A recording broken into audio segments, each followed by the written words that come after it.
everyone. Hi, college teachers. Hello from me. I'm Meryl Batchelder in the north of England. I'm Paul. I'm down on the South Coast, geography specialist. Welcome to this National Day of Climate and Nature CPD.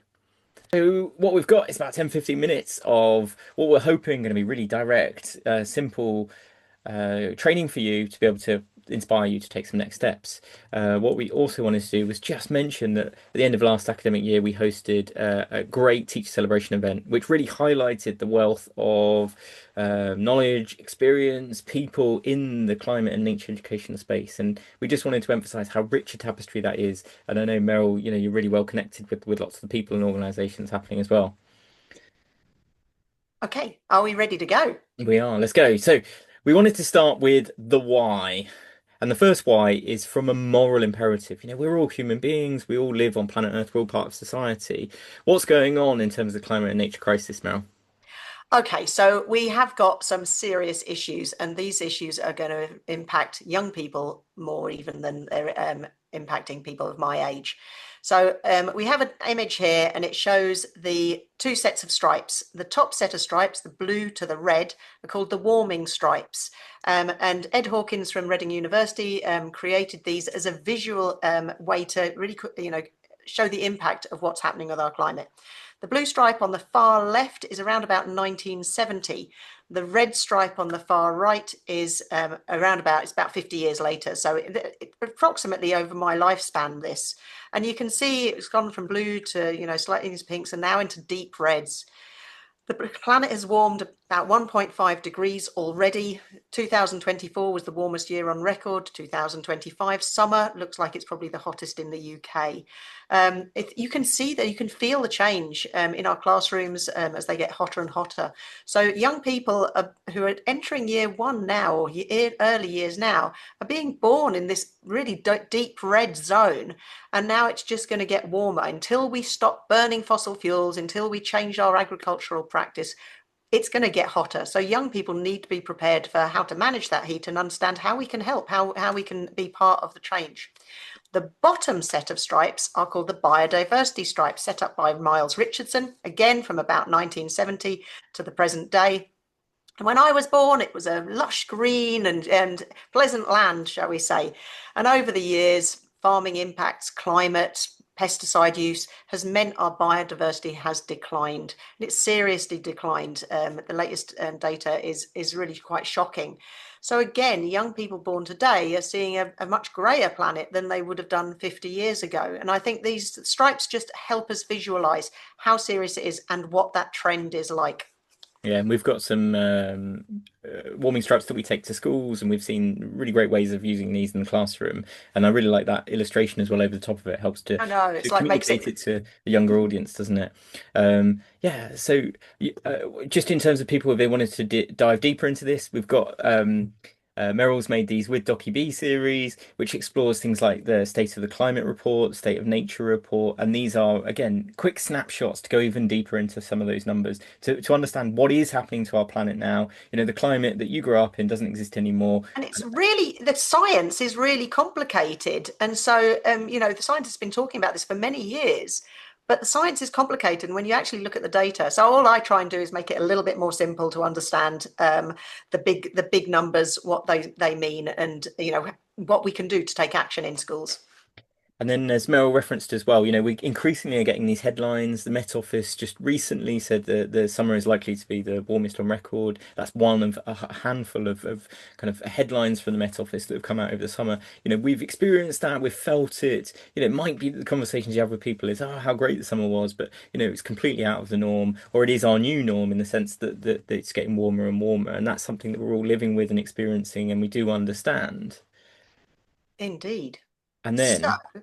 yeah, so people don't talk about it very much. And actually, when you do ask people, do you care? Do you want to take action? Internationally, the level is 80% of people want to take action, they want their governments to take action on climate to make the situation better.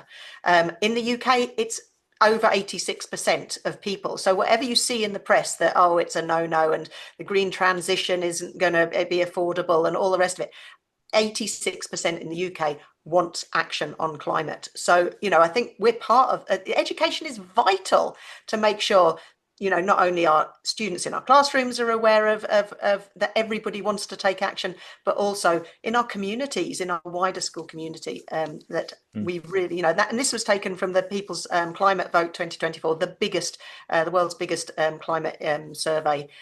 So, these are facts from the United Nations. Yeah, and I think it's that sense of you might think that you're an outlier if you're taking action, but actually this is a really common attitude. There is the Climate Majority Project, which is also communicating this sense that actually we do all agree this is the common attitude, but it's because we don't talk about it. We're not open about these sorts of things that. And it's driving decision making. So 69% say that climate is impacting big decisions in their lives, whether to not to have children. If you think that the planet is, not changing fast enough to keep up with, this human induced climate change, actually that is a huge decision. And even in my lifestyle, I'm not flying anymore, and I try and grow fruit and vegetables on my in my garden, to try and do my part, so all decisions in the long term will be climate induced decisions or What climate we're related. saying is, if you as a teacher are not engaging with this, it's a big chunk of people's thinking and part of their lives. If you in your teaching are not engaging with this, that's a big part that you're missing out on. And so it's important to sort of weave this throughout. The next why might be, and we think of it as more of a secondary one, we think the moral is the bit at the beginning, and then it's, well, okay, what's expected of us professionally? And so increasingly there is more and more expected from the Department for Education. Meryl, there's three key initiatives, isn't there, There's that the three key government is initiatives that funding? the Department of Education, so they have a climate and sustainability strategy. It is being reviewed, and we know the curriculum's also being reviewed, but the main three strands that can provide help. Climate ambassadors can come into your school. If you sign up with STEM Learning, there's the Climate Ambassador Hub, and local people from business or charities, from other educators can come into your school to help. There is the Sustainability Support Hub, which provides resources. I prefer ours, but hey, I'm biased. And then there are the Education Nature Park, education, led by yes, Natural History Museum and the RHS. Yeah, National those are the three. Education Nature And Park. then there are, other kind of periphery, other things in the Yeah, space Let's as Go well, Zero is a huge with one, particularly helping. climate action plans as an emphasis for people to have this pathway to net zero. But I think what we would say is that curriculum really is the core of what we think.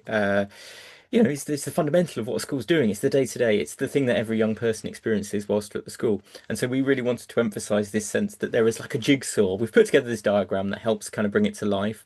That it's all kind of interlinked, it's all complementary, and there's this wealth of organizations who are often providing free support. And it's the sort of thing that I know teachers struggle in terms of having capacity, so many different priorities, but there really is no excuse not to accept this sort of support and help. There are people out there Well, with yeah. the government's strategy says that all schools should have a sustainability lead by the end of 2025. So this term, effectively, if you haven't got one already, your school is expected to have one. And as the curriculum changes, as the DfE address some of these gaps in the curriculum, it's likely that role is going to be really quite important to help teachers across the school take sustainability and put it into the ethos of the school. That should be driven down by senior leadership as well.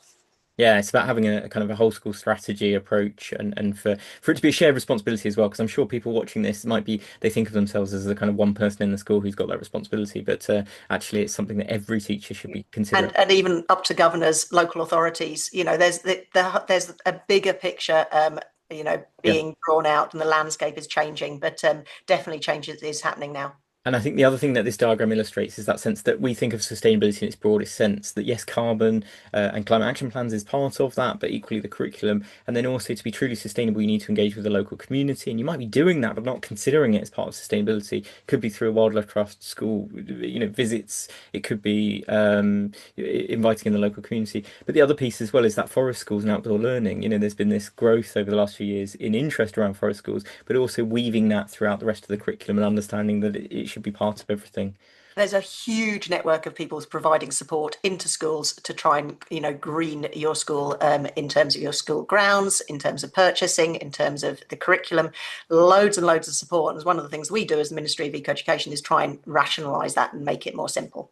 Yeah, so what we've done as a group of teachers with kind of different interests and specialisms and age groups and all those sorts of things is share our experience and bring it together by finding all of the different free resources and opportunities from hundreds of organizations. And rather than just being a website that is a sort of database of those and sort of allows you to go and explore them yourself, we've tried to add value by weaving them together into series of what we call learning journeys framed by big questions. And we use 7 key themes to help try and give a bit of a structure to what can be a quite a vague statement around sustainability. What do we really mean by sustainability? So we've got these 7 key themes. And actually, Meryl, there's a bit of a hierarchy to them, isn't there? There is. So the 7 themes are energy, food, nature, society, transport, waste, and water. Now, the ones that impact, the main areas of those that impact our climate the most severely are energy, where we get our energy from, our food, how we make our food and grow our food, and also transport, how we get around. Actually, if you look at your climate action plan for school, a lot of those impacts will be down to transport, how people are travelling around to get to school and also on school trips. And so if we tackle those three, that's great. But it's bigger than that. We know that, water, waste, nature and society have huge implications for not only our own well-being but also our role in society, and our impact on society, our impact on our environment. So there is a little bit of a hierarchy, but they're all, those 7 themes. It's the thing that pulled me into the Ministry of Eco-Education right at the very start. Was one of the questions was, what does it take to make a cup of tea? And actually, it's hugely complicated when you start to break it down. A great question to ask young people, and one that's actually in the energy section because of transport and because of international trade and things, but it impacts on all of them. So the Ministry of Eco-Education framework, informed by the Green Britain Group, by Dale Vince, lots of the businesses who are making a Green Britain right now. So that's kind of informing that structure and helping us to kind of create that. But the key thing then is there's a website with loads of learning journeys framed by big questions, so series of lessons. They're designed to be flexible, inspiration for you to be able to take a few activities, to take a whole question, a whole series of lessons. It's up to you, but it's there to get you thinking more and reflecting on your teaching. Absolutely, and it's hugely flexible, so you can just dip in and out. You don't need to do a whole series. The series of big questions all have about 8 different lessons below them, but you can just pick and choose. And we link out to resources that are incredible. We haven't created all of the individual resources. We link out to the wildlife trusts or the RSPB or organisations who really know their field. And so we've built lessons, a whole program, a scheme of work around some fantastic resources for you to use in your classrooms. Okay, we have 3 steps. Step 1, start mapping what young people are going through in your college setting. Where are they seeing the word sustainability? Where are they finding out about climate change or nature restoration and regeneration? Are they seeing it at all in any of the subjects they're doing? So what you need to do is try and talk to heads of departments, look at how they're going through, students are going through their college experience, and map out where they're seeing energy, transport, food, in terms of sustainability. And are they actually seeing, if they're not seeing an awful lot, is there any way you can bring it into tutor time so that we're having experience, at the beginning of the day or the lunchtime sessions, that you can say, okay, you might not hear a lot about climate change through the courses that you're doing, but this is now a chance to talk about it, because those climate communications and those conversations about sustainability are so important, especially for young people, and to prepare them for those green careers that we're hoping they'll go into. Yeah, so many colleges who are recognizing that actually only 3 subjects might mean that their engagement with climate and nature might be quite patchy. And actually, is there a way to create a structure through maybe something like tutor time, or we'll talk a minute about another separate kind of qualification that helps ensure everyone's knowledge? And that leads then on to step 2. So we've got so much inspiration on the Ministry of Eco-Education website, but none of it is actually pitched at college age. But that hasn't stopped college teachers, and we've got a really good experience actually of doing training for a whole group of colleges across London, actually central London, who used the Ministry of Education framework as inspiration. So it didn't matter, with teacher autonomy, with their own professionalism, they could kind of look at what we've got and adapt it for their own setting and take ideas and be inspired by it. And so there's real Because potential there. we found some of the best educational resources from a huge array of different organisations. We've done that legwork. So, that, yeah, absolutely. Use those big questions, have time to discuss them, bring your own twist on them to make sure that they're suitable for the students in your classrooms. And then there's some really good examples of colleges who are using things like maybe Climate Fresque, which is this sort of interactive workshop, really immersive experience, or something like carbon literacy to be able to provide or offer students an additional certification, which helps to increase their understanding and knowledge and support them in taking that wider action. So there's lots Yeah, of those sorts of things to look out for, Meryl. So yeah. because the students that are coming into your college might well hardly have touched on climate education, like climate change or nature, loss in any sort of sense, unless they've done geography up to GCSE level. They might well be coming to you with very little understanding, and it's all about, especially now that young people are going to be getting the vote from 16 plus. This is really critical, that young people have an understanding of what's going on in our world. And I guess we haven't included the logos of this, but there's also that wider in terms of myths and disinformation. There's some great organisations also doing work in that space. So sustainability in its broadest sense, it's not just about the environment. It's kind of how can we have a broadly sustainable society. And thinking about those jobs that the young people are going to be going into very soon after they leave Yeah, you. so this leads great onto step three, is that sense of maybe thinking about the wider community, both you as a teacher, thinking about connecting and finding support. It might be in your local area, it might be within the college itself, but finding like-minded people who have that same passion and enthusiasm. Could be through subject organisations, it could be something on a more national level like the NEU, National Education Union. But the other thing we wanted to emphasize is there's so much potential to be able to invite people in, and partly that can be from a green skills Absolutely. careers perspective. Yeah, so I'm one of the climate ambassadors in the UK. You can reach out to those through STEM Learning and say, right, we're doing a talk on green skills or green careers, or we're looking at particular aspect of transport, and you should be able to get a climate ambassador into your school. Now, as an experienced teacher, I know how much opportunity there is for getting people into schools and how impactful that learning can be in those classrooms, the discussions that lead on. But we also have our own group of Ministry of Eco Education activators now spread across the UK who are willing to come into schools and talk to you, even if they can't come in person. An online live session works just as well. Yeah. So it's about reaching out to those people who can help you, because let's face it, none of us are, unless you're an academic in one specific little area, none of us are really experts in this whole array of different challenges we face. But those experts do exist, and many of them are willing to help you. Yeah, and the activator network from the Ministry of Education, a lot of them is kind of young activists, people fresh out of university, involved in political activism, or people maybe in the business world as well. There's some really interesting characters as part of that, and there's a map to be able to access that and to explore it more. Um, I think, are we Fantastic. done there? I think that's done for colleges. Yeah. But have a fantastic academic year for 2025 to 26. As the climate warms, this just becomes more and more important. So thank you for being part of the journey. See ya. Bye.